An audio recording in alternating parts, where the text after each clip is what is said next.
Joseph Conrad, Le cœur des ténèbres, deuxième partie.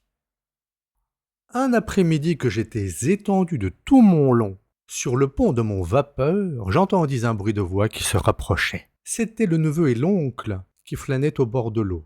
Je reposais simplement la tête sur mon bras et j'étais déjà plus qu'à demi assoupi quand quelqu'un dit, j'aurais juré que c'était à mon oreille, « Je suis doux comme un enfant, mais je n'aime pas qu'on me fasse la loi. Suis-je le directeur ou non ?» On m'a donné l'ordre de l'envoyer là-bas. C'est incroyable. Je me rendis compte que les deux hommes étaient arrêtés sur la rive, à la hauteur de l'avant du vapeur, juste en dessous de ma tête. Je ne bougeais pas.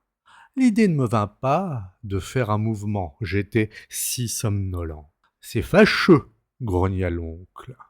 Il a demandé à l'administration qu'on l'envoie là-bas, reprit l'autre, avec l'arrière-pensée de montrer ce dont il était capable, et j'ai reçu des ordres en conséquence. Quelle influence cet homme ne doit-il pas avoir? N'est-ce pas effrayant? Ils admirent, l'un et l'autre, que c'était effectivement effrayant et ajoutèrent diverses réflexions bizarres. Fait la pluie et le beau temps, un seul homme le conseille par le bout du nez. Toute une kyrielle d'absurdes bouts de phrases qui finirent par avoir raison de ma somnolence, si bien que j'avais à peu près repris mes esprits au moment où l'oncle déclara « Le climat pour résoudre cette difficulté en votre faveur. Il est seul là-bas ?» « Oui, » répondit le directeur, il a envoyé son adjoint avec un billet à mon adresse, ainsi conçu, ou à peu près. Débarrassez ce pays de ce pauvre diable et ne prenez pas la peine de m'en envoyer d'autres du même acabit. J'aime mieux être seul que travailler avec l'espèce de gens que vous mettez à ma disposition. Il y a un peu plus d'un an de cela, imagine-t-on pareille impudence? Et depuis lors? Interrogea la voix rauque. Depuis lors, éclata le neveu, depuis lors, de l'ivoire, des monceaux d'ivoire et de première qualité, des monceaux, on ne peut plus vexant venant de lui. Et avec ça, reprit le sourd grognement, la réponse partit comme un coup de feu. Des bordereaux de tantième, puis le silence. C'était de Kurtz qu'il venait de parler. J'étais désormais tout à fait éveillé, mais, confortablement étendu, je continuais de me tenir coi et n'éprouvais aucune envie de changer de position. Et comment cet ivoire est-il arrivé? Continua le plus âgé, qui semblait fort contrarié.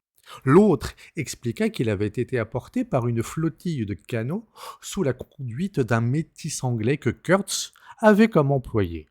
Kurtz apparemment avait projeté de rentrer, son poste étant à ce moment vide de provisions et de marchandises, mais après avoir fait près de 300 miles, il s'était brusquement décidé à rebrousser chemin, ce qu'il avait fait seul dans une pirogue avec 4 pagayeurs, laissant le mulâtre descendre le fleuve avec l'ivoire. Mais 2 gaillards semblaient ahuris à l'idée que quelqu'un eût risqué une telle chose. Ils n'arrivaient pas à en démêler les mobiles. Pour moi, il me parut que j'ai démêlé Kurtz pour la première fois. Ce fut une illumination précise, la pirogue, les 4 sauvages pagayant et l'homme blanc, solitaire, tournant le dos subitement à son quartier général, à tout secours, à toute idée de retour, qui sait, pour regagner les profondeurs de la sauvagerie, sa station dépourvue et désolée. Je ne saisissais pas ces raisons, peut-être, après tout, n'était-ce qu'un brave garçon qui s'acharnait à sa tâche par amour pour elle. Son nom, noté, n'avait pas été prononcé une seule fois, il était cet homme. Quant au mulâtre, qui, à ce qu'il me paraissait, avait mené cette difficile expédition avec une prudence et une hardiesse remarquables, on en parlait comme de ce coquin. Et le coquin avait rendu compte que l'homme avait été très malade, qu'il n'était qu'imparfaitement remis. Le couple à ce moment fit quelques pas.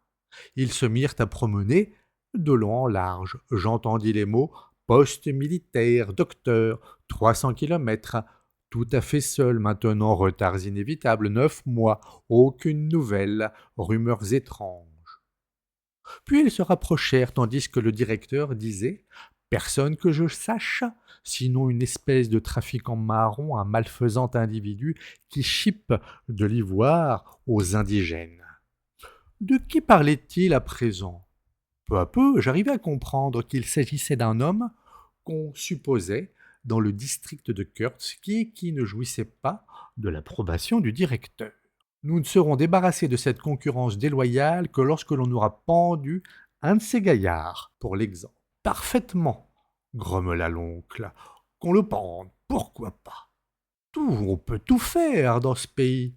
C'est là mon opinion, il n'y a personne ici, entendez-vous, qui puisse mettre votre situation en péril. La raison, vous supportez le climat, vous survivez à tous. Le danger est en Europe, mais avant de partir, j'ai pris soin de... Ils se remirent à marcher en chuchotant, leurs voix ensuite s'élevèrent à nouveau. Cette extraordinaire succession de retards n'est pas de ma faute, j'ai fait ce qui était en mon pouvoir. Le gros homme soupira. Très triste est l'abominable absurdité de ses propos, reprit l'autre. M'a-t-il assez excédé quand il était ici? Chaque station devrait être comme un phare sur la route du progrès, un centre de commerce sans doute, mais aussi un foyer d'humanité, de perfectionnement, d'instruction. Concevez-vous cela? L'imbécile. Et ça veut être directeur. L'excès de son indignation à ce moment s'étouffa et je relevai imperceptiblement la tête. Je fus surpris de voir à quel point ils étaient près, tout juste au-dessous de moi. J'aurais pu cracher sur leurs chapeaux. Perdus dans leurs pensées, ils regardaient leurs pieds. Le directeur se fouettait la jambe avec une mince badine. Son judicieux parent releva la tête. « Vous vous êtes bien porté depuis que vous êtes revenu ici, demanda-t-il. Le neveu eut un soubresaut. « Qui, moi ? Oh, comme un charme, mais les autres, ah, grand Dieu, tous malades. Et ils meurent si vite que je n'ai pas le temps de les évacuer, c'est incroyable. Grogna l'oncle, c'est bien ça. Voyez-vous, mon garçon, fiez-vous à cela, je vous le dis, fiez-vous à cela. » Et je le vis étendre son gros, court bras d'un geste qui enveloppait la forêt, la crique, la vase, le fleuve, comme si par une imprudente bravade il eût évoqué devant la face ensoleillée du pays la mort aux aguets, tout le mal caché, toutes les ténèbres profondes du cœur de cette terre. L'effet fut si saisissant que je fus sur pied d'un bond et regardai du côté de la lisière de la forêt comme si j'avais attendu on ne sait quelle réponse à cette odieuse manifestation de confiance. Vous savez de quelles absurdes impulsions on est parfois saisi, mais l'impassibilité et la tranquillité opposaient à ces deux formes un air de sinistre patience, attendant que se fût écoulée la fantastique invasion. Ils se mirent à jurer tout haut, tous les deux. Pure frayeur, j'imagine. Sans faire mine ensuite de soupçonner mon existence, ils reprirent le chemin de la station. Le soleil était bas et côte à côte, penchés en avant, ils semblaient remorquer avec peine leurs ombres ridicules et inégales qui traînaient derrière eux sur les hautes herbes sans en courber un brin. Au bout de quelques jours, l'expédition l'Eldorado s'engagea dans la patiente sauvagerie qui se referma sur elle, comme la mer sur un plongeur. Longtemps après, la nouvelle nous parvint que tous les ânes étaient morts. J'ignore tout du sort des autres et moins estimables animaux sans doute, comme chacun de nous trouvèrent-ils leur juste rétribution. Je ne m'en enquis pas. J'étais ce moment assez excité à l'idée de rencontrer Kurtz très prochainement. Quand je dis très prochainement, je l'entends dans un sens relatif. Il s'écoula en fait tout juste 2 mois entre le jour où nous quittâmes la crique et celui où je touchais terre au-dessous de la station de Kurtz. Remonter le fleuve, c'était se reporter, pour ainsi dire, aux premiers âges du monde, alors que la végétation débordait sur la terre et que les grands arbres étaient rois. Un fleuve désert, un grand silence, une forêt impénétrable, l'air était chaud, épais, lourd, indolent. Il n'y avait aucune joie dans l'éclat du soleil. Désertes les longues étendues d'eau se perdant dans la brume des fonds trop ombragés. Sur des bancs de sable argentés, des hippopotames et des crocodiles se chauffaient au soleil, côte à côte. Le fleuve élargi coulait au travers d'une cohue d'îles boisées. On y perdait son chemin comme on eût fait dans un désert, et tout le jour, en essayant de trouver le chenal, on se butait à des hauts fonds, si bien qu'on finissait par se croire ensorcelé, détaché désormais de tout ce qu'on avait connu autrefois, quelque part, bien loin, dans une autre existence peut-être. Il y avait des moments où le passé vous revenait, comme cela arrive parfois, quand on n'a pas un moment de répit, mais il revenait sous la forme d'un rêve bruyant et agité, qu'on se rappelait avec étonnement parmi les accablantes réalités de cet étrange monde de plantes, d'eau et de silence. Et cette immobilité de toute chose n'était rien moins que paisible. C'était l'immobilité d'une force implacable, couvant on ne savait quel insondable dessein. Elle vous contemplait d'un air plein de ressentiment. Je m'y fis à la longue, je cessai de m'en apercevoir, je n'en avais guère le temps. Il me fallait deviner le chenal, discerner d'inspiration surtout les indices d'un fond caché. J'avais à épier les roches recouvertes. J'apprenais à serrer vaillamment les dents pour empêcher mon cœur de faiblir. Quand j'avais frôlé quelques satanés troncs d'arbres qui eût éventré mon sabot de bateau et envoyé tous les pèlerins par le fond. Et il me fallait avoir l'œil sur la moindre apparence de bois mort qu'on couperait pendant la nuit pour s'assurer la vapeur du lendemain. Quand vous avez à vous appliquer tout entier à ces sortes de choses, aux seuls incidents de surface, la réalité, oui, la réalité elle-même, elle pâlit. La vérité profonde, elle, demeure cachée. Dieu merci, je la sentais néanmoins. Souvent, je sentais sa mystérieuse immobilité qui épiait mes malices de singe, comme elle vous épie aussi, vous autres, tandis que vous vous évertuez chacun sur sa corde tendue à faire des culbutes. À combien une demi-couronne l'une? Soyez donc poli, Marlot, grommela une voix, et je sus ainsi qu'il y en avait encore un qui écoutait, en dehors de moi. Je vous demande pardon. J'oubliais la nausée qui vous vient par-dessus le marché, et après tout, qu'importe le prix, si le tour est bien joué. Vous vous en acquittez à merveille. Et moi aussi, je m'en tirais pas trop mal, puisque je réussis à ne pas couler ce bateau à mon premier voyage. J'en demeure encore stupéfait. Imaginez quelqu'un ayant à conduire, les yeux bandés, une charrette sur une mauvaise route.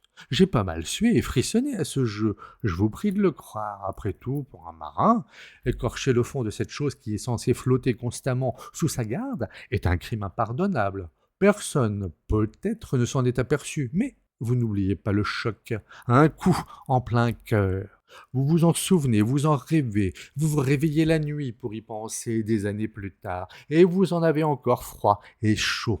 Je n'irai pas jusqu'à prétendre que ce vapeur ne cessa jamais de flotter. Plus d'une fois, il lui arriva de passer à guet tandis que 20 cannibales, alentour, barbotaient et poussaient. Nous en avions, chemin faisant, enrôlé quelques-uns en guise d'équipage, des êtres superbes anthropophages à leurs heures. C'étaient des hommes avec qui l'on pouvait travailler, et je leur reste reconnaissant. Après tout, ils ne s'entre-dévorèrent pas sous mes yeux. Ils avaient apporté avec eux de la viande d'hippopotame qui se mit à pourrir et nous faisait puer au nez le mystère même de la sauvagerie. J'en sens encore l'odeur. J'avais le directeur à bord et 3 ou 4 pèlerins avec leurs bâtons, tous au complet. Parfois nous rencontrions une station au bord du fleuve, accrochée à la lisière de l'inconnu, et les blancs qui se précipitaient vers nous du fond d'un hangar, croulant, avaient un air étrange, l'apparence de gens qu'une sorte de charme eût retenus captifs. Le mot ivoire passait dans l'air pendant un moment, et puis nous repartions dans le silence par les étendues vides, au long des coudes paisibles entre les hautes murailles de notre route sinueuse, dont les échos multipliaient le battement sourd de notre roue unique.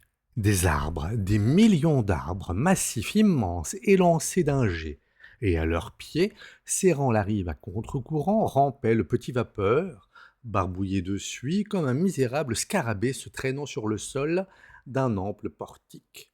On se sentait bien petit, bien perdu, et pourtant il n'y avait là rien de déprimant, car somme toute, pour être petit, le misérable scarabée barbouillé n'en avançait pas moins, et c'était précisément ce qu'on attendait de lui. Où diable les pèlerins s'imaginaient-ils qu'ils se traînaient ainsi? Je n'en sais rien, vers un endroit où ils comptaient trouver quelque chose, je pense. Pour moi, ils se traînaient vers Kurtz, tout bonnement, mais quand les tubes de vapeur se mettaient à fuir, nous ne nous traînions plus que bien lentement. Les longues avenues d'eau s'ouvraient devant nous et se refermaient sur notre passage, comme si la forêt eût enjambé tranquillement le fleuve pour nous barrer la voie du retour. Nous pénétrions de plus en plus profondément au cœur des ténèbres. Il y régnait un grand calme. Quelquefois la nuit, un roulement de tam-tam derrière le rideau des arbres parvenait jusqu'au fleuve et y persistait, faiblement, comme s'il eût rôdé dans l'air au-dessus de nos têtes jusqu'à la pointe du jour. Impossible de dire s'il signifiait la guerre, la paix ou la prière. L'aube, toujours, s'annonçait par la tombée d'une froide torpeur. Les coupeurs de bois dormaient, leur feu brûlait bas et le craquement d'une branche vous faisait sursauter. Nous errions sur un sol préhistorique, sur un sol qui avait l'aspect d'une planète inconnue. Nous eussions pu nous croire les premiers des hommes prenant possession de l'héritage maudit qu'il leur faut s'assurer au prix d'une angoisse profonde et d'un labeur extrême, mais subitement, tandis que nous doublions péniblement un tournant du fleuve, une échappée s'ouvrait sur des murailles de roseaux, des toits de chaume coniques, et c'était une explosion de hurlements, un tourbillon de membres noirs, une multitude de mains qui battaient, de pieds qui frappaient le sol, de corps qui se balançaient, d'yeux qui roulaient sous la retombée du feuillage, pesante et immobile. Le vapeur côtoyait lentement une noire et incompréhensible frénésie.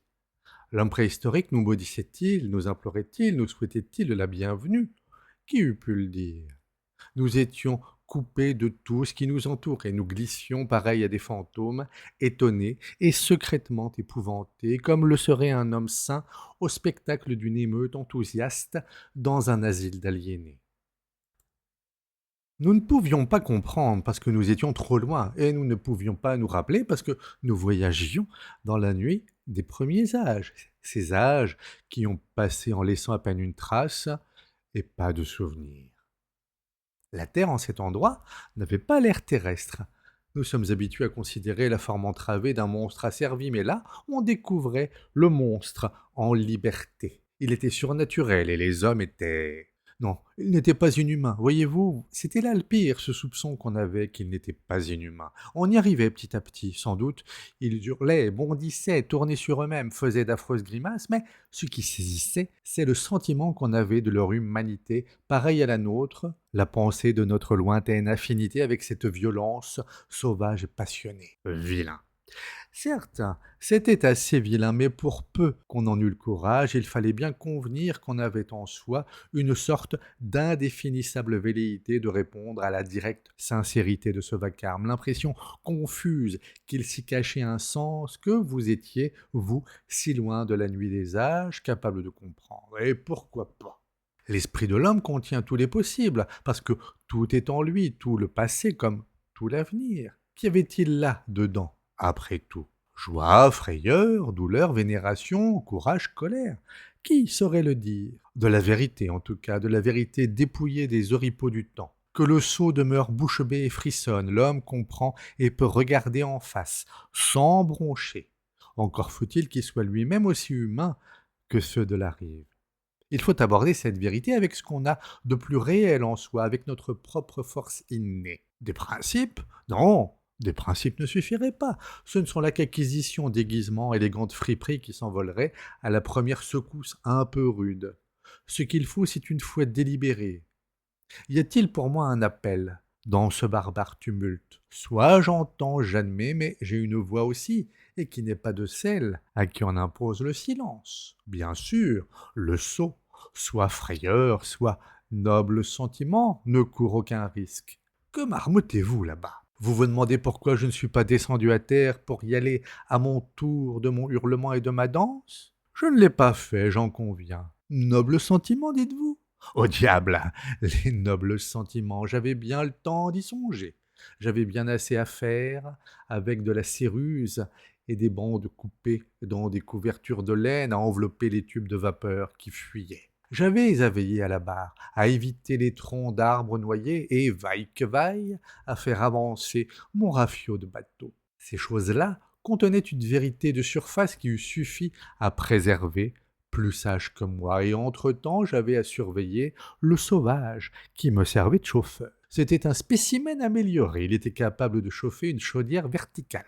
Je l'apercevais d'en haut et ma parole, le regarder, était aussi édifiant que de voir un chien en culotte et chapeau à plumes qui danse sur ses pattes de derrière. Quelques mois d'apprentissage avaient suffi à ce gaillard réellement remarquable. Il louchait vers le manomètre ou le niveau d'eau avec un évident effort d'intrépidité. Il n'en avait pas moins les dents limées.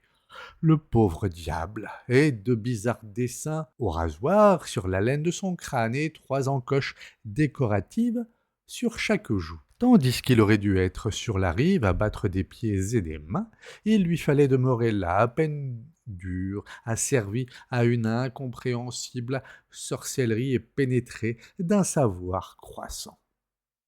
Il était utile parce qu'il avait dégrossi, et ce qu'il savait, c'est que si l'eau venait à disparaître dans cette chose transparente, le mauvais génie enfermé à l'intérieur de la chaudière s'irriterait de l'intensité de sa soif et se vengerait de façon terrible.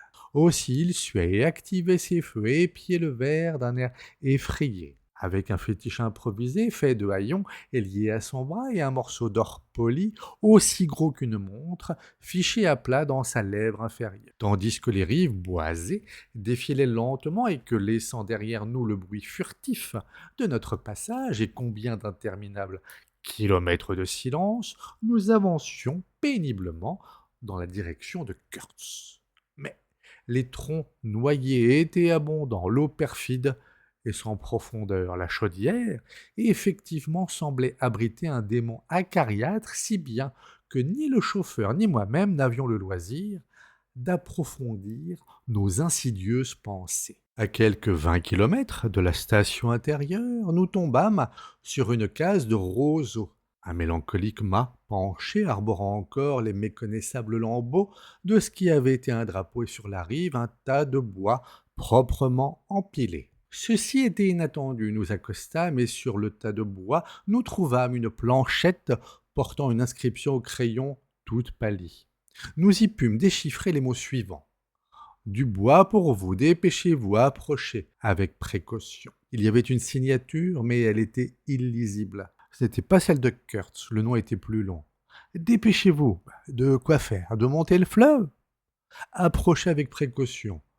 Nous n'en avions rien fait, mais la recommandation ne pouvait viser l'endroit où il n'était possible de la trouver qu'après avoir déjà approché. Quelque chose de grave plus haut, sans doute, mais quoi? Et jusqu'à quel point? Telle était la question. Nous accueillîmes avec des commentaires désapprobateurs ce style télégraphique. La brousse alentour ne disait rien, et du reste ne permettait guère d'aller voir bien loin. Un rideau déchiré de cotonnade rouge pendait au seuil de la case et nous battait tristement le visage.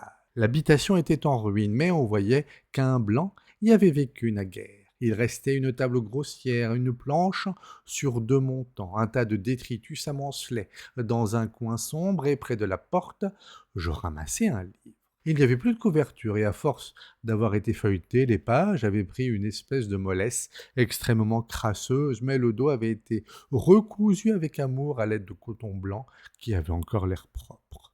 C'était une trouvaille extraordinaire. Elle avait pour titre « Recherche sur quelques problèmes de navigation » par un nommé Tower, Towson, un nom de ce genre, capitaine de la marine britannique. Le sujet paraissait austère à souhait avec ses diagrammes explicatifs et de déprimants tableaux de chiffres, et l'ouvrage datait de 60 ans.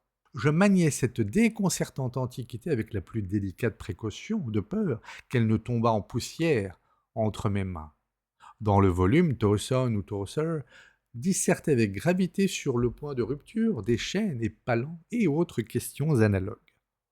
Pas très captivant le bouquin, mais du premier coup d'œil, on y reconnaissait une telle honnêteté d'intention, assez loyale, souci d'exercer proprement son métier, qu'il faisait resplendir ses humbles pages, méditées il y a si longtemps d'une lumière qui n'était pas simplement professionnelle.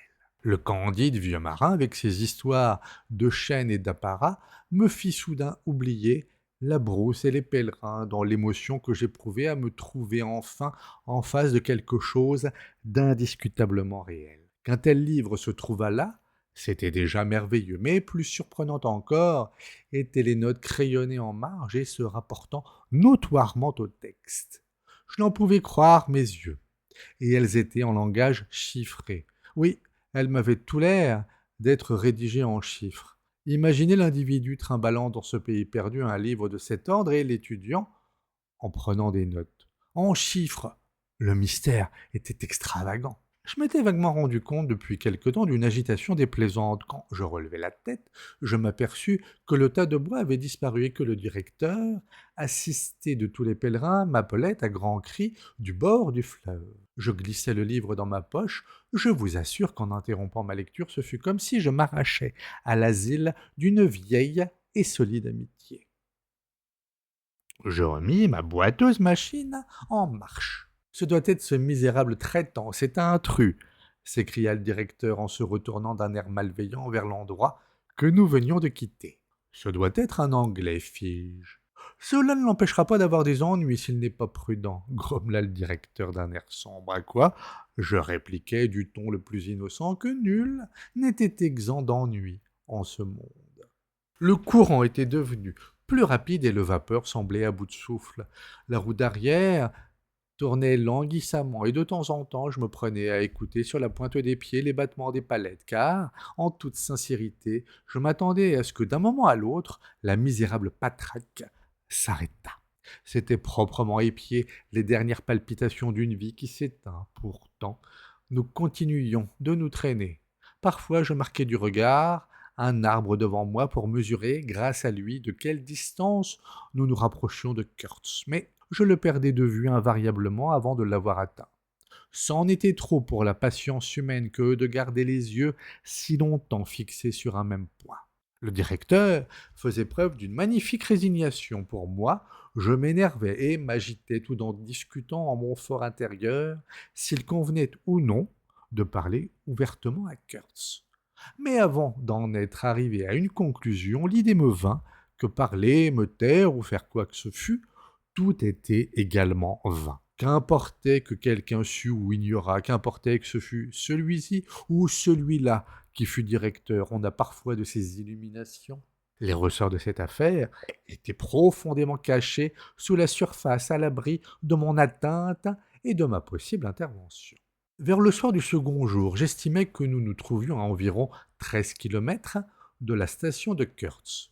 J'avais grande envie de continuer, mais le directeur prit une mine grave et me déclara que la navigation dans ces parages était si dangereuse qu'il paraissait prudent, le soleil étant déjà très bas, de demeurer où nous étions jusqu'au lendemain matin.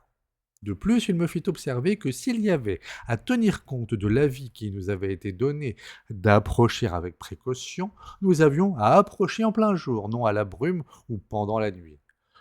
Tout cela était fort raisonnable. 13 kilomètres ne faisaient guère que 3 heures de route pour nous. D'autre part, je distinguais des rites suspectes sur le fleuve devant nous. Ce retard, néanmoins, me contraria au-delà de toute expression et de façon fort absurde aussi, étant donné qu'une nuit de plus ou de moins n'avait guère d'importance après tant de mois.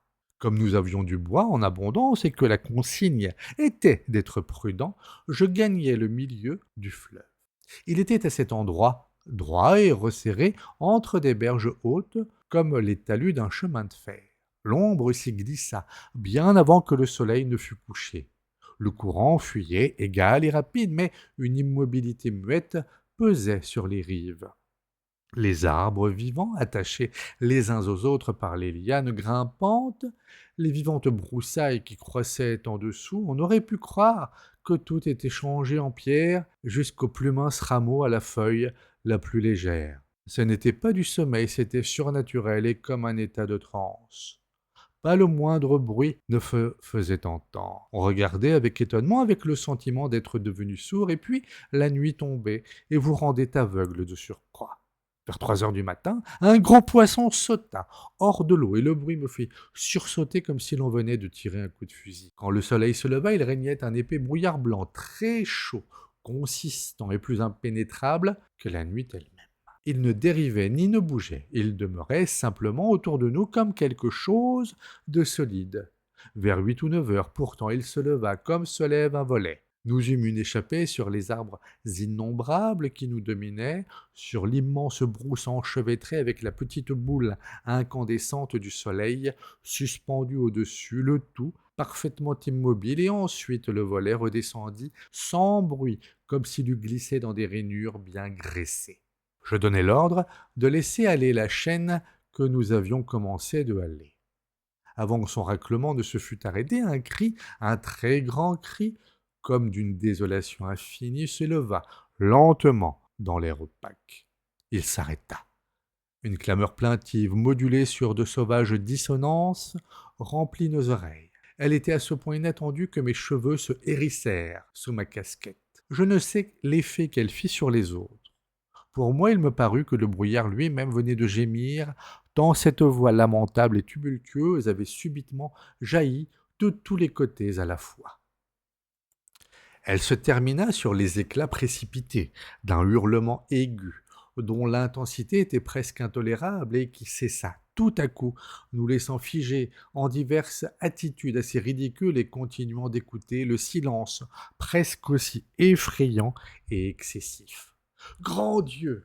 Qu'est-ce que cela veut dire? Balbutia derrière moi l'un des pèlerins, un petit homme gras aux cheveux filasses et aux favoris rouges qui portait des chaussures à élastique et un pyjama rose dont le bout du pantalon était enfoncé dans ses chaussettes. Deux autres demeurèrent bouche bée une minute, puis se précipitèrent dans la petite cabine pour réapparaître aussitôt, jetant partout des regards effarés et avec des Winchester tout armés entre les mains. Nous pouvions tout juste voir le vapeur sur lequel nous étions, ces lignes brouillées comme sur le point de se dissoudre, et autour de nous une brumeuse bande d'eau, large de 2 pieds peut-être, et c'était tout. Le reste du monde avait cessé d'exister, pour nos yeux du moins et nos oreilles. Dissipé, évanoui, balayé, sans laisser ni un soupir, ni une ombre derrière lui. Je me dirigeai vers l'avant et donnai l'ordre de raccourcir la chaîne de manière à être prêt à hisser l'ancre et à mettre en marche incontinent s'il était nécessaire. « Croyez-vous qu'ils attaquent ?» murmura une voix angoissée. Un autre fit. « Dans ce brouillard, nous serons tous massacrés. » Les visages étaient tendus, les mains tremblaient légèrement, les paupières oubliaient de battre. Rien n'était plus curieux que d'observer le contraste entre l'expression des Blancs et celle des Noirs de l'équipage, aussi étrangers à cette partie du fleuve que nous l'étions nous-mêmes, bien que leur pays natal ne fût guère distant que de quelques 1300 kilomètres. Les Blancs non seulement étaient décomposés, mais avaient l'air d'être péniblement choqués par un tumulte aussi incongru. Les autres laissaient voir une expression alerte et naturellement intéressée, bien que leurs visages demeurassent calmes, même chez ceux qui découvraient leur babine en hissant la chaîne. Plusieurs échangèrent de courtes phrases gutturales qui parurent pour eux trancher la question d'une manière satisfaisante. Leur chef, un jeune noir à l'ample carrure, étroitement drapé dans des étoffes à bordure bleu foncé, les narines farouches et la chevelure ingénieusement relevée en petites boucles huileuses, se dressa à mon côté. « Eh bien, fis-je, pour dire quelque chose. « Attrape-le, fit-il férocement en ouvrant des yeux enflammés, cependant que ses dents aiguës brillaient. Attrape-le et donne-le-nous. Vous le donnez? Demandai-je, et pourquoi faire? Le manger? Fit-il laconiquement et s'accoudant sur le bordage, il se mit à considérer le brouillard dans une attitude digne et profondément pensive. J'aurais sans doute été horrifié si l'idée ne m'était venue que ses pareils et lui devaient avoir extrêmement faim et que leur faim, depuis 1 mois au moins, n'avait dû cesser de croître. Ils avaient été engagés pour 6 mois. Aucun d'eux, j'imagine, n'avait sur le temps de notions pareilles à celles qu'après des âges sans nombre, nous avons acquises. Ils appartenaient encore au commencement des temps et n'avaient pas d'expérience héréditaire pour les instruire sur ce point. Du moment qu'il y avait un bout de papier noirci en conformité d'une loi burlesque confectionnée à l'autre bout du fleuve, il n'était jamais entré dans la tête de personne de s'inquiéter de leurs moyens d'existence. Sans doute, ils avaient apporté avec eux un stock de viande, d'hippopotames pourris, mais elle ne les aurait pas menés bien loin, même si les pèlerins, avec force manifestation de mauvais goût, n'en avaient jeté la plus grande partie par-dessus bord. Le procédé peut paraître un peu arbitraire, mais ce n'était qu'un cas de légitime défense. Impossible de respirer l'odeur de l'hippopotame crevé durant les repas, durant le sommeil, en s'éveillant, et toute la journée de ne pas sentir se relâcher en même temps la prise précaire qu'on a sur l'existence. Par ailleurs, on leur avait alloué à chacun 1 fois par semaine 3 bouts de fil de laiton long d'environ 9 pouces qui, en principe, devaient leur servir de monnaie d'échange pour acheter des provisions dans les villages riverains. Vous voyez d'ici comment ça fonctionnait? Ou bien il n'y avait pas de village, ou bien les populations étaient hostiles, ou bien le directeur, qui comme nous se nourrissait de conserves corsées de temps en temps d'un vieux bouc, ne tenait pas à arrêter le vapeur pour quelque raison plus ou moins obscure. De sorte qu'à moins qu'il ne se nourrisse du laiton lui-même ou n'en fisse des nœuds coulants pour attraper le poisson, je ne vois pas trop de quel bénéfice il pouvait bien tirer de cet extravagant salaire. Je dois reconnaître qu'il était réglé avec une régularité digne d'une importante et honorable entreprise commerciale. Pour le reste, la seule espèce de nourriture que je leur eusse vue entre les mains, et elle ne paraissait guère comestible, consistait en quelques morceaux d'une manière pareille à de la pâte mal cuite, d'une couleur malpropre, tirant sur la lavande, qu'ils conservaient dans un enveloppement de feuilles et dont ils avalaient une bouchée de temps en temps, mais si mince qu'ils semblaient y toucher moins avec l'intention réelle de se sustenter que pour se donner l'illusion de manger. De par tous les démons rongeurs de la faim, pourquoi ne nous tombèrent-ils pas dessus? Ils étaient 30 contre 5, et ne se donnèrent-ils pas pour une fois leur comptant? J'en suis encore ahuri quand j'y songe. C'étaient de grands hommes robustes, incapables de mesurer les conséquences de leurs actes, doués de courage et même de force, bien que leur peau eût cessé d'être luisante et leurs muscles d'être durs. Force était de constater qu'une obscure influence, l'un de ces mystères humains qui jette un défi au plausible, avait dû entrer en jeu. Je les considérais avec un vif regain d'intérêt. L'idée qu'avant peu je pouvais fort bien être mangé par eux ne m'entra pas dans la tête. Et pourtant, il faut avouer qu'à ce moment je m'aperçus, à la faveur de ce jour nouveau, de l'aspect malsain des pèlerins, et j'espérais, oui, positivement, j'espérais que ma personne n'avait pas un air aussi, comment dirais-je, aussi peu appétissant, touche de vanité fantastique qui s'accordait à merveille avec la sensation de rêve qui pénétrait mon existence à cette époque. Peut-être avais-je aussi un peu de fièvre. On ne peut passer tout son temps à se tâter le pouls. J'avais souvent des pointes de fièvre, des atteintes de diverses choses, coups de griffe enjoués, de sauvagerie, la bagatelle précédant l'accès plus sérieux qui suivit en temps voulu. Oui, ma foi, je les considérais comme on regarderait n'importe quel être humain, avec la curiosité de leurs impulsions, de leurs mobiles, des ressources ou des faiblesses qu'ils pourraient accuser à l'épreuve d'une inexorable nécessité physique. Retenue. Mais quelle retenue, imaginez? Superstition, dégoût, patience, peur? Ou quelque façon d'honneur primitif? Aucune peur ne tient devant la faim. Aucune patience qui l'apaise, et pour la faim, le dégoût n'existe pas. Quant aux superstitions, croyances, et ce que vous pouvez appeler principe, il pèse moins qu'un flocon dans la brise. Soupçonnez-vous tout ce qu'il y a d'infernal dans l'inanition qui se prolonge, sa torture exaspérée, ses sinistres pensées, la sombre férocité qui couve en elle? Moi, je sais ce que c'est. Il faut à un homme toute sa force innée pour résister convenablement à la faim. En fait, il est plus aisé d'affronter le dénuement, le déshonneur et la perte de son âme que cette espèce de faim qui dure. Triste mais vrai. Et ces gaillards-là n'avaient aucune raison au monde de se faire scrupule. Retenus autant en attendre de l'hyène qui rôde parmi les cadavres d'un champ de bataille, mais tel était, cependant, le fait devant moi, éclatant, pareil à l'écume sur les profondeurs de la mer, au frémissement derrière l'énigme insondable. Et son mystère, à y bien réfléchir, m'apparaissait plus alarmant que l'inexplicable, l'étrange accent de douleur désespérée qui traversait cette sauvage clameur, jaillit vers nous de la rive, derrière la blancheur aveugle du brouillard. Mais de quelle rive? Deux des pèlerins disputaient sur ce point d'une voix basse et précipitée. La gauche. Mais non, voyons, de la droite, cela va sans dire. C'est très grave, fit le directeur derrière moi. Je serais désolé qu'il arrive à quelque chose à M. Kurtz avant que nous ayons pu le rejoindre. Je le regardais et ne doutais pas un instant qu'il ne fût sincère. Il était de ces hommes qui, jusqu'au bout, tiennent à sauver leurs apparences. C'était là sa retenue. Mais quand il bredouilla je ne sais quoi sur la nécessité d'aller de l'avant, je ne pris même pas la peine de répondre. Je savais, et lui aussi, que c'était impossible. Pour peu que nous eussions lâché notre ancrage, nous nous serions trouvés littéralement en l'air, dans l'espace. Nous n'aurions pu dire où nous allions si nous remontions le courant, le descendions ou le traversions tandis que nous ne nous serions pas jetés sur une rive, et même alors, comment savoir si c'était la droite ou la gauche? Bien entendu, je ne bougeais pas. Je ne tenais nullement à nous mettre en pièces. Pas moyen de trouver un endroit plus mal choisi pour un naufrage. Noyés sur le champ ou non, nous étions bien assurés d'y rester d'une manière ou d'une autre, et sans délai. Je vous autorise à tout risquer, me dit-il après un court silence.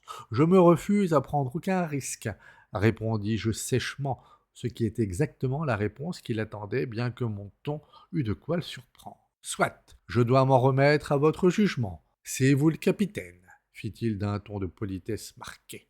Je lui tournai le dos pour tout compliment et scrutai le brouillard. Combien de temps allait-il durer? Mais, d'écarquiller les yeux, ne nous avançait guère. Les approches de ce Kurtz, qui ramassait son ivoire dans la brousse la plus détestable, étaient décidément entouré d'autant de dangers que s'il se fût agi d'une princesse enchantée endormie dans un château fabuleux. Pensez-vous qu'il nous attaque? Me demanda le directeur d'un ton de confidence. J'étais d'avis qu'il n'attaquerait pas, pour diverses raisons manifestes. Le brouillard épais en était une. Pour peu qu'ils s'écartassent de la rive dans leur pirogue, ils se seraient trouvés perdus, comme nous l'eussions été nous-mêmes si nous avions tenté de bouger. De plus, il m'avait paru que la brousse de chaque côté était tout à fait impénétrable, et pourtant il y avait des yeux là-dedans, des yeux qui nous avaient vus. Le taillis, au long des berges, sans doute, était très épais, mais derrière celui-ci, le sous-bois était évidemment plus accessible. Quoi qu'il en fût, durant la brève éclaircie, je n'avais nulle part aperçu de pirogue sur le fleuve. Il n'en avait assurément pas à la hauteur du navire. Mais ce qui rendait l'éventualité d'une attaque inadmissible, à mes yeux, c'était la nature même du bruit, des cris que nous avions entendus. Il n'avait pas le caractère farouche qui présage une immédiate intention hostile. Si inattendu, sauvage et violent qu'ils eussent été, il m'avait donné une impression irrésistible de douleur. L'apparition du vapeur avait pour je ne sais quelle raison rempli ces sauvages d'une peine infinie. Le danger, s'il y en avait un, expliquai-je, résultait plutôt de la proximité où nous étions d'une grande passion déchaînée. L'extrême douleur elle-même peut finir par se résoudre en violence, mais plus généralement, elle se traduit par de l'apathie. Il eût fallu voir les pèlerins ouvrir des yeux ronds. Ils n'avaient pas le courage de ricaner ou de me tourner en dérision, mais ils durent me croire fou, de frayeur sans doute. Je leur fis un discours en 3 points. Mes enfants, pas besoin de se frapper. Avoir l'œil au guet, vous pensez bien que j'épiais la moindre velléité qu'aurait le brouillard de se lever, à la façon dont le chat épie la souris. Mais pour tout autre usage, nos yeux étaient aussi inutiles que si nous avions été enfouis à quelques kilomètres de profondeur sous une montagne de coton. J'éprouvais, du reste, l'impression accablante, chaude, étouffante d'un ensevelissement. Tout ce que je déclarais aux pèlerins, si extravagant qu'il parût, était d'ailleurs la stricte vérité. Ce que nous considérâmes ultérieurement comme une attaque ne fut somme toute tenté que pour nous tenir à distance. Loin d'être agressive, l'action n'était même pas défensive au sens usuel du mot. Elle fut risquée sur le coup du désespoir et n'était essentiellement qu'une mesure de protection contre nous. Elle se développa, si je puis dire, 2 heures après que le brouillard se fut levé, et son commencement prit place à un endroit distant d'environ 2 kilomètres de la station de Kurtz. Nous venions tout juste de doubler péniblement un coude lorsque j'aperçus un îlot, une simple langue de terre herbue, d'un vert éclatant au milieu du courant. Elle était seule de son espèce, mais en approchant, je constatai qu'elle constituait la pointe avancée d'un long banc de sable, ou plutôt d'une suite de hauts fonds qui s'étendaient au milieu du fleuve. Ils étaient décolorés, tout juste immergés, et se laissaient deviner sous l'eau, comme au long d'un dos, les vertèbres apparaissant sous la peau. Autant que je m'en rendais compte, on pouvait passer soit à droite, soit à gauche. Bien entendu, j'ignorais tout du chenal. Les 2 rives paraissaient identiques et la profondeur pareille. Pourtant, sachant que la station se trouvait du côté ouest, je pris instinctivement le passage à droite. À peine y étions-nous engagés, je m'aperçus qu'il était beaucoup plus étroit que je ne l'avais supposé. À notre gauche s'étendait le haut-banc ininterrompu. De l'autre côté, la berge se dressait à pic, couvert d'un épais taillis. Au-dessus de ce taillis, les arbres s'élevaient en rangs serrés, les feuillages pendait au-dessus du courant et de temps en temps une grosse branche se projetait toute droite en travers du fleuve. L'après-midi était avancé, l'aspect de la forêt était sombre et déjà une large bande d'ombre était tombée sur l'eau. C'est dans cette ombre que nous avancions fort lentement. Vous pouvez m'en croire. Je gouvernais au plus près de la rive, l'eau étant plus profonde au long des berges, ainsi que l'indiquaient les sondages à la perche. L'un de mes affamés et patients amis sondait à l'avant juste en dessous de moi. Ce vapeur était fait exactement comme un chaland ponté. Sur le pont s'élevaient deux petits réduits en bois de teck avec porte et fenêtre. La chaudière était à l'avant, la machine à l'arrière. Par-dessus le tout courait un appontement léger soutenu par des étançons. La cheminée passait à travers ce toit. En face de la cheminée, une étroite cabine, construite en planches légères, servait quant à elle d'abri de pilote. Elle contenait une couchette, deux chaises de camp, un Martini Henry, tout chargé dans un coin, une table minuscule et enfin la barre. Il y avait une large porte sur le devant et un volet épais de chaque côté. Porte et volet, il va de soi, étaient toujours ouverts. Je passais mes journées là-haut, perché à l'extrême avant du pont, en face de la porte. La nuit, je dormais ou essayais de dormir sur la couchette. Un nègre athlétique qui appartenait à une tribu de la côte et qu'avait éduqué mon malheureux prédécesseur, servait de timonier. Il portait avec fierté des boucles d'oreilles en laiton, arborait une sorte de fourreau de coton bleu qui l'enveloppait de la poitrine aux chevilles, et il avait de lui-même la plus haute opinion. C'était bien l'animal le plus mal équilibré que j'eusse jamais rencontré. Quand vous étiez près de lui, il gouvernait de l'air le plus important du monde, mais sitôt seul, il devenait la proie la plus abjecte frousse, et en moins d'une minute, tout contrôle sur cette éclopée de vapeur lui échappait. J'observais la sonde, et j'étais fort ennuyé de constater qu'à chaque coup, un bout de plus en plus long dépassait de l'eau. Quand je vis mon sondeur laisser tout en plan brusquement et se coucher à plat sur le pont, sans même prendre la peine de retirer sa perche. Il ne l'avait pas lâchée cependant, et elle continuait de traîner dans l'eau. En même temps, le chauffeur, que je découvrais en contrebas, se mit précipitamment sur son séant devant la chaudière en enfonçant la tête entre les épaules. J'étais stupéfait, mais il me fallut reporter les yeux sur le fleuve sans retard parce qu'il y avait un tronc d'arbre sur notre route. Des bâtons, des petits bâtons volaient autour de nous en nuées. Ils sifflaient à ma barbe, tombaient en dessous de moi, heurtaient l'abri du pilote derrière mon dos, et durant ce temps, le fleuve, le rivage, la forêt étaient calmes, parfaitement calmes. Je n'entendais que le lourd barbotement de notre roue à l'arrière et le bruit d'averse de ces choses qui volaient. Tant bien que mal, nous évitâmes le tronc d'arbre. Des flèches, bon sang, on nous tirait dessus. Je rentrais vivement fermer le volet du côté de la terre.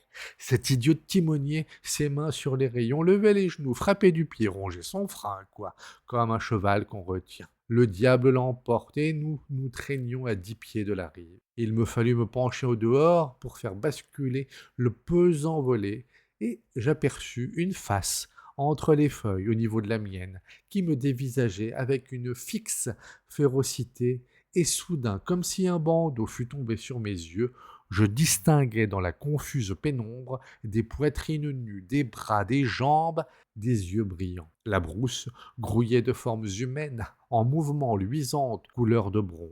Les branches bougeaient, se balançaient, bruissaient, les flèches en échappaient, mais le volet enfin s'abattit. « Droit devant toi !» dis-je au pilote. Il tenait la tête raide, face en avant, mais ses prunelles roulaient, et il continuait de lever et d'abaisser ses pieds doucement, tandis que sa bouche écumait un peu. « Tiens-toi tranquille !»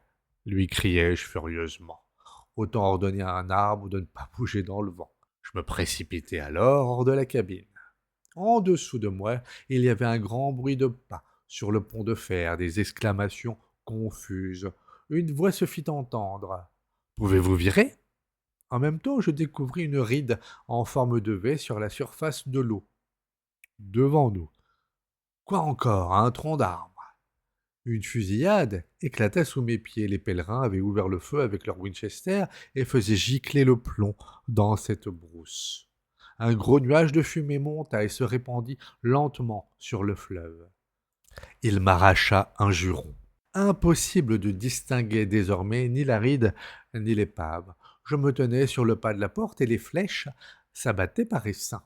Elles étaient peut-être empoisonnées, mais allez voir, on ne les eût pas crues capables de faire du mal à un chat. La forêt, à ce moment, commença à hurler. Nos bûcherons, à leur tour, poussèrent une clameur de guerre, et la détonation d'un fusil, tout juste derrière mon dos, m'assourdit. Je jetai un coup d'œil par-dessus mon épaule et l'abri de pilote était encore plein de bruit et de fumée au moment où je m'élançai d'un bond sur la barre. Mon animal de nègre avait tout lâché pour ouvrir le volet et décharger le Martini Henry. Il se tenait debout devant la large baie, l'air féroce. Je lui criai de reculer tout en parant d'un coup de barre au crochet subit que le vapeur venait de faire. Il n'y avait pas assez de place pour tourner, même s'il l'avait fallu. L'épave était quelque part devant nous, tout près, cachée par cette sacrée fumée. Il n'y avait guère de temps à perdre. Aussi bien je piquai droit sur la rive, où je savais que l'eau était profonde. Nous passâmes lentement au travers des broussailles retombantes dans un tourbillon de ramures brisées et de feuilles qui volaient. La fusillade, au-dessous de moi, s'était arrêtée net, comme j'avais prévu qu'elle ferait aussitôt que les magasins seraient vides. À ce moment, je rejetai la tête en arrière pour éviter un trait sifflant qui traversa l'abri de pilote, passant par l'une des ouvertures, pour ressortir par l'autre. Par-dessus le barreur, dément qui brandissait le fusil déchargé en hurlant vers la rive, j'aperçus de vagues formes humaines qui couraient, pliées en deux, bondissaient, glissaient distinctes, incomplètes, fugitives. Puis quelque chose d'énorme apparut dans l'air devant le volet. Le fusil fila par-dessus bord et l'homme reculant vivement jeta vers moi un regard de côté extraordinaire, profond et familier, puis tomba à mes pieds. Du crâne, il heurta la roue 2 fois, et l'extrémité de ce qui avait l'air d'un long bâton s'abattit avec lui en culbutant une des chaises de camp. On eût dit qu'en arrachant cette chose des mains de quelqu'un sur la rive, il avait perdu l'équilibre. La mince fumée s'était dissipée. Nous avions évité le tronc d'arbre et un regard jeté en avant me permit de constater qu'à une centaine de mètres plus loin, nous serions en mesure de nous écarter de la rive, mais l'impression de chaud et de mouillé que je sentais sur mes pieds me fit baisser la tête. L'homme avait roulé sur le dos et me regardait fixement. Ses 2 mains étaient crispées sur le bâton. C'était le bois d'une lance qui, lancée ou poussée par la baie, l'avait atteint au flanc, juste en dessous des côtes. Le fer avait pénétré tout entier, après avoir fait une affreuse déchirure. Mes souliers étaient pleins de sang. Une mare s'étendait tranquille d'un sombre rouge luisant sous la roue et les yeux de l'homme brillaient d'un éclat surprenant. La fusillade reprit à nouveau. Il me considérait anxieusement, serrant la lance comme quelque chose de précieux, avec l'air de craindre que je n'essayasse de la lui enlever. Et il me fallut faire un effort pour dégager mes yeux de son regard et m'occuper à nouveau de la barre. D'une main, je cherchais à tâtons au-dessus de moi le cordon du sifflet à vapeur et lâchais coup sur coup précipitamment. Les vociférations furieuses et guerrières s'arrêtèrent à l'instant et des profondeurs de la forêt s'éleva, tremblant et prolongé, un gémissement d'épouvante et de consternation, pareil, on s'imagine, à celui qui retentira sur cette terre quand le dernier espoir se sera évanoui. Il y eut une sorte de commotion sous bois, la pluie de flèches cessa, quelques traits trop courts vibrèrent encore. Ensuite, ce fut le silence, parmi lequel le battement languissant de notre roue d'arrière parvint à mon oreille. Je mettais la barre à bâbord, quand le pèlerin, en pyjama rose, très agité et suant, apparut au seuil de la porte. Le directeur m'envoie, commença-t-il d'un ton officiel, mais soudain il s'interrompit. Ah mon Dieu, fit-il, les yeux fixés sur l'homme blessé. Nous demeurâmes penchés au-dessus de lui et son regard interrogateur et brillant nous enveloppait. En vérité, j'eus l'impression qu'il allait nous poser une question dans une langue que nous ne comprendrions pas, mais il mourut, sans proférer un son, sans remuer un membre, sans qu'en lui bougeât un muscle. Au dernier moment, pourtant, comme répondant à un signe que nous ne pouvions voir, un murmure que nous ne pouvions entendre, il fronça les sourcils âprement et ce froncement prêta à son noir masque de mort une expression indiciblement sombre, pensive et menaçante. L'éclat du regard interrogateur bientôt ne fut plus que vide vitreux. Savez-vous gouverner demandai-je brusquement à l'agent. Il eut l'air d'en douter. Mais je l'empoignai par le bras et il comprit sur-le-champ que j'entendais qu'il gouvernât bon gré mal gré. Pour dire la vérité, j'éprouvais une hâte maladive de changer de souliers et de chaussettes. « Il est mort !» murmura mon homme fortement impressionné. « Cela ne fait pas le moindre doute, répondis-je en tirant furieusement sur les cordons de mes souliers. Et soit dit en passant, je pense bien que M. Kurtz est également mort à cette heure. Pour le moment, c'était ma pensée dominante. Je ressentais un extrême désappointement, comme s'il m'était subitement apparu que je m'étais efforcé d'atteindre une chose dépourvue de toute réalité. Je n'aurais pas été plus écœuré si le voyage n'avait été entrepris que pour me permettre de causer avec M. Kurtz. Causer. Je lançai l'un de mes souliers par-dessus bord et me rendis compte que c'était là tout simplement ce que je m'étais promis, une conversation avec M. Kurtz. Je fis l'étrange découverte que je ne me l'étais jamais représenté agissant mais discourant. Je me dis pas, je ne le verrai pas ou je ne lui filerai jamais la main, mais je ne l'entendrai jamais. L'homme s'offrait à moi comme une voix.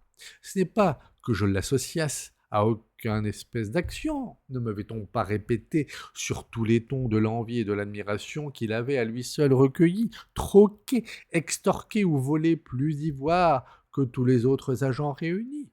Là n'était pas la question, mais qu'il s'agissait d'un homme doué, et qu'entre tous ces dons, celui qui passait les autres et imposait en quelque sorte l'impression d'une présence réelle, c'était son talent de parole.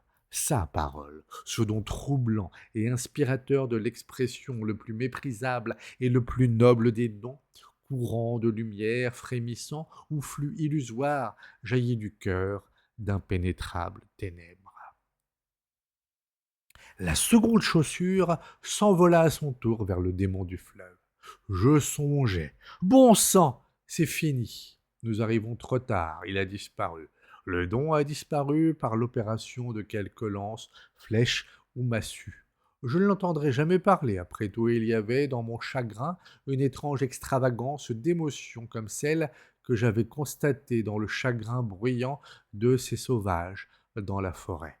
Ma désolation, ma solitude n'auraient pas été plus vives si l'on m'avait subitement enlevé une croyance ou si j'avais manqué ma destinée dans cette vie. Pourquoi soupirez-vous comme ça là-bas? Absurde?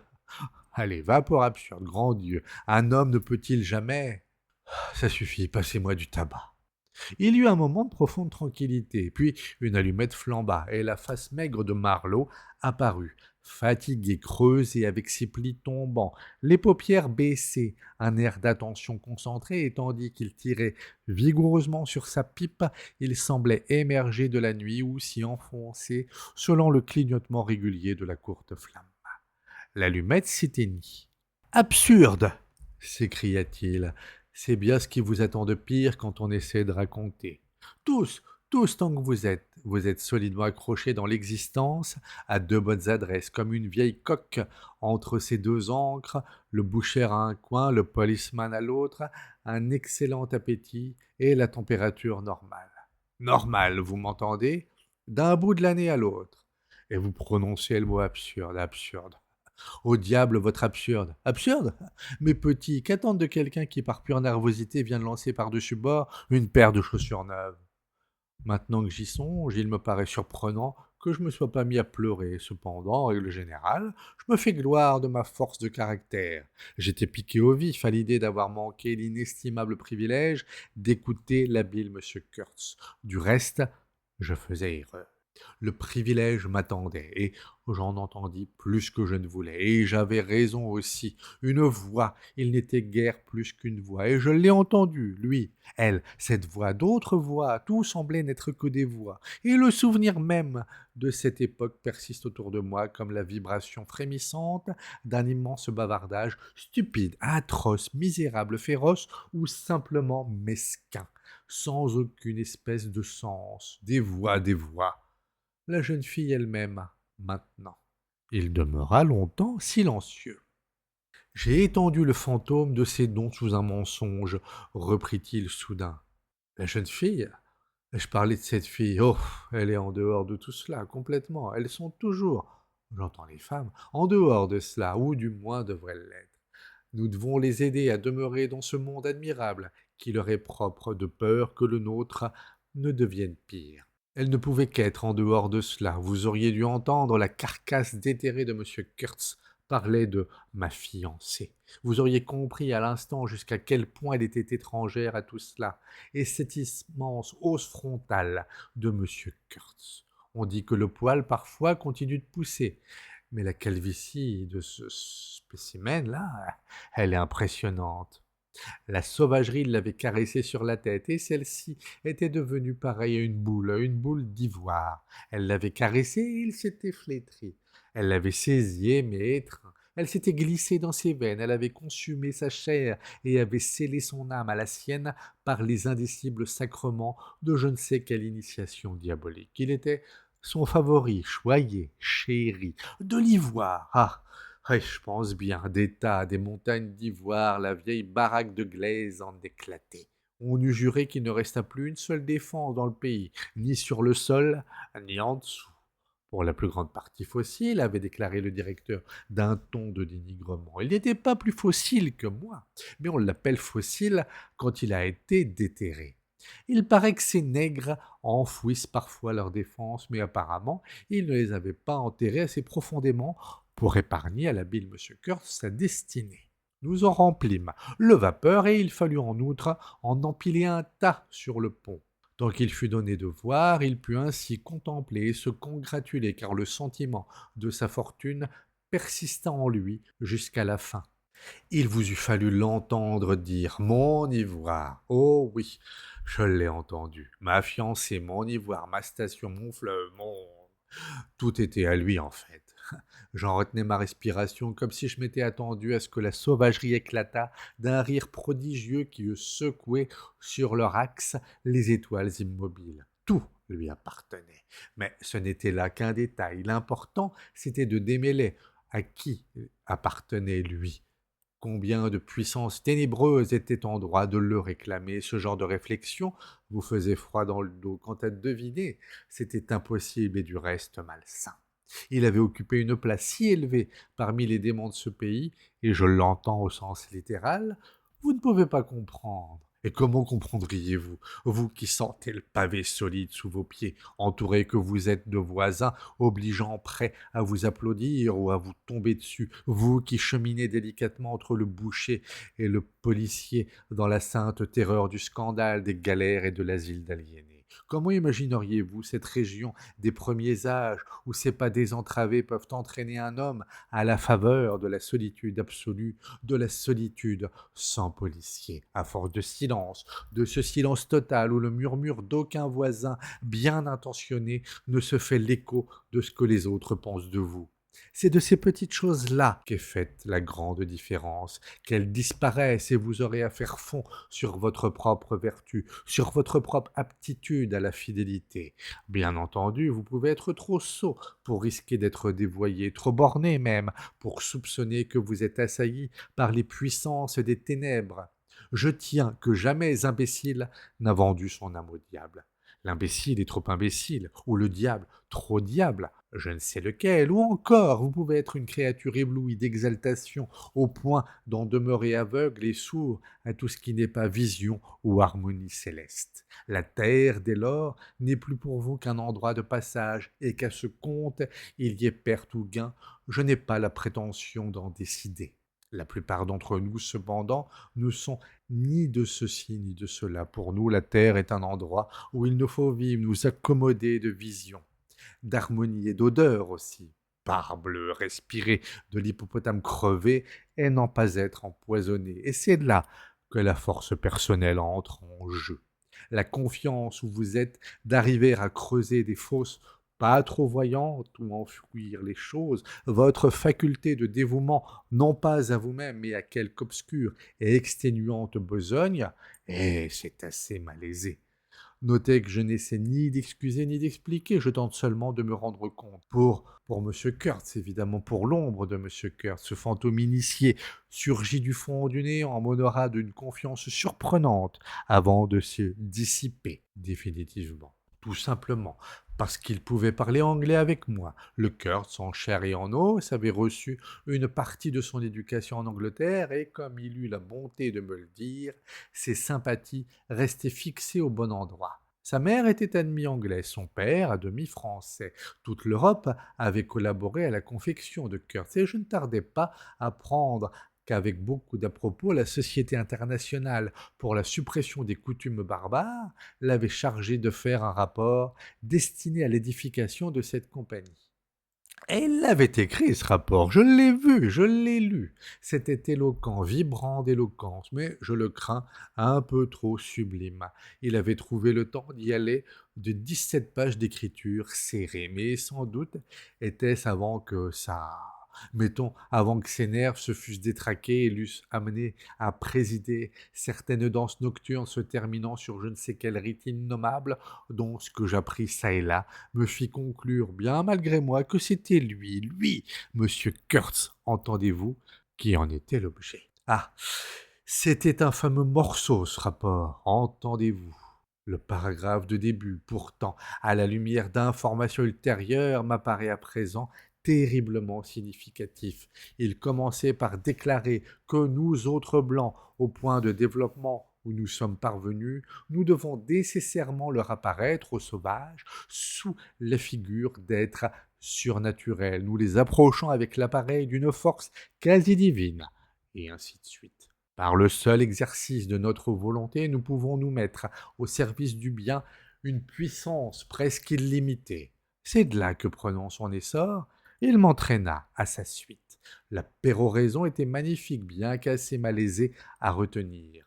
Elle me donna l'impression d'une exotique immensité régie par une auguste bienveillance. Elle me transporta d'enthousiasme, j'y retrouvai le prestige sans limite de l'éloquence, des mots, de nobles mots enflammés, aucune suggestion pratique qui rompit le magique courant des phrases, à moins qu'une sorte de note au bas de la dernière page, griffonnée évidemment bien plus tard et d'une main mal assurée, ne dut être considérée comme l'énoncé d'une méthode. Elle était fort simple, et terminant cet émouvant appel, tous les sentiments altruistes, elle éclatait, lumineuse et terrifiante comme le trait d'un éclair dans un ciel serein. Exterminer toutes ces brutes. Le plus curieux, c'est qu'il avait apparemment perdu de vue ce remarquable post-scriptum, attendu que plus tard, lorsqu'il revint en quelque sorte à lui, il me pria à plusieurs reprises de prendre soin de son opuscule, c'est ainsi qu'il l'appelait, tant il était assuré qu'il aurait une heureuse influence sur sa carrière. J'eus des renseignements complets sur toutes ces choses. En outre, il advint que c'est moi qui eus à prendre soin de sa mémoire. Ce que j'ai fait pour elle me donnerait le droit indiscutable de l'avouer, si tel était mon bon plaisir à l'éternel repos du seau à ordures du progrès, parmi toutes les balayures et, je parle au figuré, tous les chiens crevés de la civilisation. Mais voyez-vous, je n'ai pas le choix. Il ne veut pas se laisser oublier, quoi qu'il eût été, il n'était pas banal. Il avait le don de charmer ou d'épouvanter à ce point des âmes rudimentaires qu'elles se lançaient en son honneur dans je ne sais quelle danse ensorcelée. Il avait le don aussi de remplir les petites âmes des pèlerins d'amère méfiance. Il avait un ami, du moins, et il avait fait la conquête d'une âme qui n'était ni corrompue ni entachée d'égoïsme. Non, je ne puis l'oublier, bien que je n'aille pas jusqu'à affirmer qu'il valut la vie de l'homme que nous perdîmes en allant le chercher. Mon timonier me manqua terriblement, il commença à me manquer, alors que son corps était encore étendu dans l'abri de pilote. Peut-être trouvez-vous passablement inattendu ce regret pour un sauvage qui ne comptait guère plus qu'un grain de sable dans un noir Sahara, mais voyez-vous, il avait servi à quelque chose, il avait gouverné. Pendant des mois, je l'avais eu derrière moi, comme une aide à un instrument. Cela avait créé une sorte d'association. Il gouvernait pour moi. Il me fallait le surveiller. Je m'irritais de son insuffisance et ainsi un pacte subtil s'était formé dont je ne m'aperçus qu'au moment où il fut brusquement rompu. Et l'intime profondeur de ce regard qu'il me jeta en recevant sa blessure est demeurée jusqu'à ce jour dans ma mémoire, comme si, à l'instant suprême, il eût voulu attester notre distante parenté. Pauvre diable! Que n'avait-il laissé se voler en paix? Mais il n'avait aucune retenue, aucun contrôle de soi-même. Pas plus que Kurtz. Il était l'arbre balancé par le vent. Aussitôt que je lui enfilai une paire de pantoufles sèches, je le tirai hors de la cabine après avoir arraché la lance de son côté. Opération que, je l'avoue, j'accomplis les yeux fermés. Ses talons sautèrent sur le pas de la porte, ses épaules pesaient sur ma poitrine. Je le tirai à reculons avec une énergie désespérée. Ce qu'il était lourd, lourd, et il me paraissait plus lourd qu'aucun homme ne l'avait jamais été. Ensuite, sans autre cérémonie, je le fis basculer par-dessus bord. Le courant le saisit, comme s'il n'eût été qu'une simple touffe d'herbe, et je vis le corps rouler 2 fois sur lui-même avant de disparaître pour toujours. Tous les pèlerins à ce moment et le directeur étaient rassemblés sur l'avant-pont, autour de l'abri du pilote, jacassant entre eux comme une bande de pies excités, et ma diligence impitoyable souleva un murmure scandalisé. J'avoue que je ne vois pas pourquoi il tenait à conserver ce cadavre. Pour l'embaumer, peut-être. Sur l'entrepont, cependant, un autre murmure avait couru, fort significatif. Mes amis, les coupeurs de bois, étaient tout aussi scandalisés et avec plus d'apparence de raison, bien que je n'hésite pas à reconnaître que leur raison n'était guère admissible. Aucun doute là-dessus. Mais j'avais décidé que si mon timonier devait être mangé, ce seraient les poissons seuls qui l'auraient. Durant sa vie, il n'avait été qu'un pilote médiocre. Maintenant qu'il était mort, il risquait de devenir une tentation sérieuse et, qui sait, de déchaîner peut-être quelques saisissants incidents. Au surplus, j'avais hâte de reprendre la barre, car l'homme en pyjama rose se révélait lamentablement en dessous de sa tâche. C'est ce que je m'empressais de faire. Dès que ces funérailles furent terminées, nous marchions à vitesse réduite en tenant le milieu du courant et je prêtais l'oreille au bavardage autour de moi. Il tenait Kurtz pour perdu, et la station aussi. Kurtz était mort, la station probablement brûlée, et ainsi de suite. Le pèlerin à cheveux rouges s'exaltait à la pensée que ce pauvre Kurtz, du moins, avait été dignement vengé. Hein? Nous avons dû en faire un fameux massacre dans le bois. Il en dansait littéralement, le sanguinaire petit misérable, et il s'était presque évanoui à l'aspect de l'homme blessé. Je ne pus m'empêcher de dire « Vous avez certainement fait pas mal de fumée ». Je m'étais aperçu à la façon dont la cime des taillis remuait et volait que presque tous les coups avaient porté trop haut. Le moyen d'atteindre quoi que ce soit, si vous ne visez ni épaulé, et ces gaillards-là tiraient l'arme à la hanche et les yeux fermés. La débandade, déclarai-je, et j'avais raison, était due uniquement au bruit strident du sifflet à vapeur. Sur quoi ils oublièrent Kurtz pour m'accabler de protestations indignées. Comme, debout près de la barre, le directeur murmurait je ne sais quoi à voix basse, touchant la nécessité de redescendre à bon bout de fleuve avant le coucher du soleil, par précaution, j'aperçus de loin un endroit défriché sur la rive et la silhouette d'une espèce de bâtiment. « Qu'est-ce que c'est que ça ?» demandai-je. De surprise, il se frappa les mains l'une contre l'autre. « La station !» cria-t-il. Je piquai dessus tout aussitôt, sans augmenter la vitesse.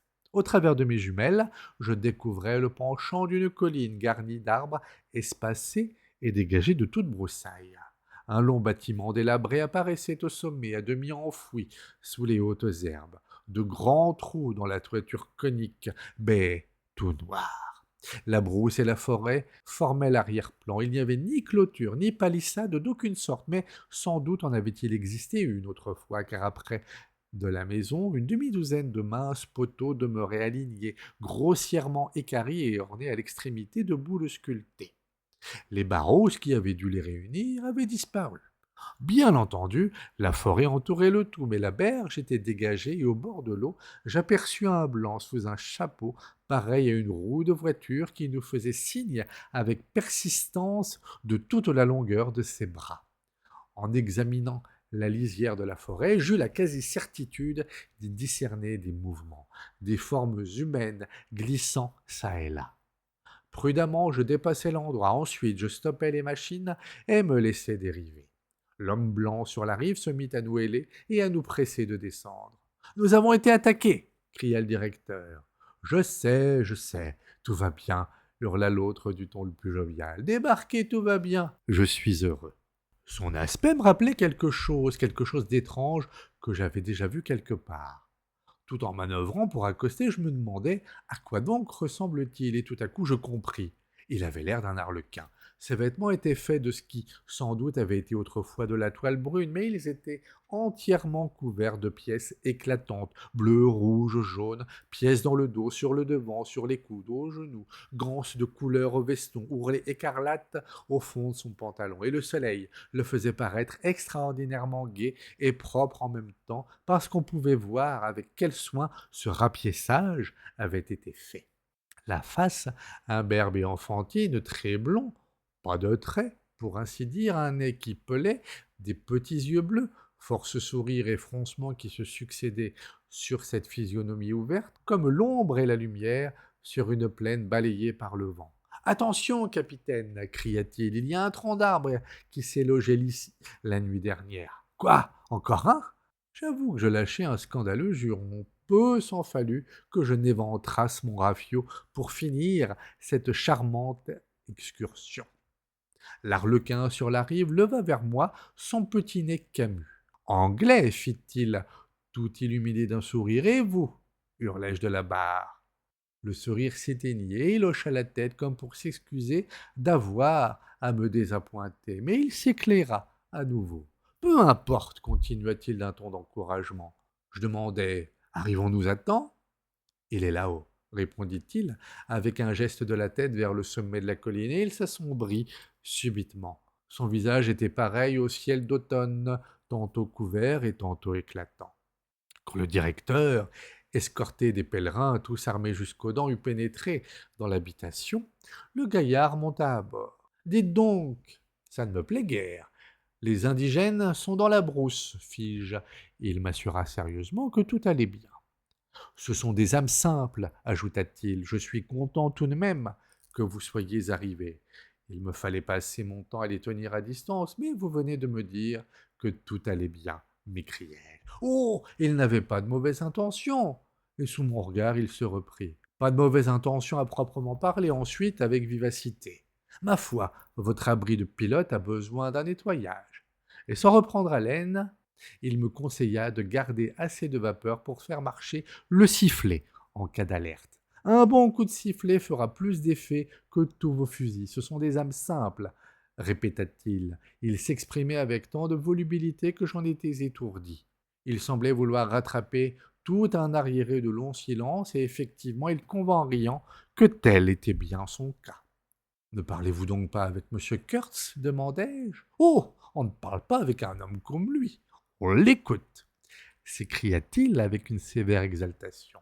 Mais maintenant, il agita le bras. En un instant, il se trouva enfoncé dans l'abîme du découragement. D'un bond, toutefois, il en émergea, prit possession de mes deux mains et les serra sans s'arrêter, tout en bredouillant. « Collègue, marin, honneur, plaisir, délice, me présente moi-même. Russe, fils d'un archiprêtre, gouvernement de Tambov. Quoi ?